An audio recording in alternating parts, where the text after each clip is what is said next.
2018 সালে রমিজউদ্দিন শিক্ষার্থী, দিয়া করিম শিক্ষার্থী আন্দোলনে প্রেক্ষিতে 2018 সালে পরিবহন আইন নামে একটি আইন করা হয়। 2024 আজ পর্যন্ত তা পূর্ণ বাস্তবায়ন হয়নি। সর্বশেষ 2024 জুনেও সে আইনটির অনেকগুলো ধারা শিথিল করা হয়। আইন করা হলেও এটাকে কোনো কার্যকর পদক্ষেপ অন্তত দেখা যাচ্ছে না। আইন করে যদি অপরাধীর পরামর্শে আইন সংশোধন করতে হয়, সে আইন করেই বা লাভ কী?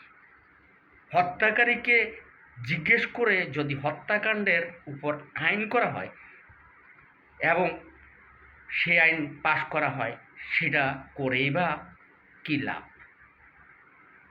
2018 সালের যে আইন হয়েছে তা আজ পর্যন্ত কারো কি কোনো সাজা হয়েছে? হয়নি। 50 বছর ইতিহাসে সড়কে হত্যাকাণ্ডের কারো কি কোনো সাজা হয়েছে?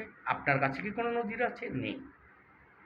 কিন্তু দেখুন, 2018 সালে যে আইনটি করা হয়েছে সেখানে বলা হয়েছে পথচারী জেব্রা ক্রসিং দিয়ে চলাচল না করলে 1000 টাকা জরিমানা। যদি পথচারী জেব্রা ক্রসিং দিয়ে পারাপারের সময় ঘাতক তাকে হত্যা করে বাদ চাপা দিয়ে, তাহলে তার সাজা কী হবে? আইনের কত ধারায় সেটা উল্লেখ আছে? নেই। আইনের কোন ধারায় বলা আছে ঘাতক হত্যাকাণ্ডের পর বাসের মালিককে ধরা হবে? ঘাতক বাস মানুষ হত্যা করার 10 সেকেন্ডের ভিতরেই মালিক এসে বাসটি নিয়ে যায়।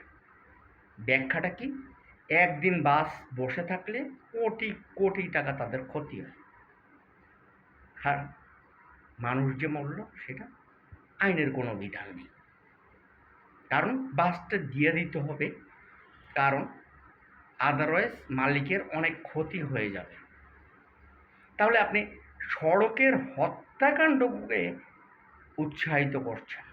আসুন সকলে পরিবহন আইন 2018-তে যেটা করা হয়েছিল সেটা সংস্কারের দাবিতে সকলেই এগিয়ে আসুন।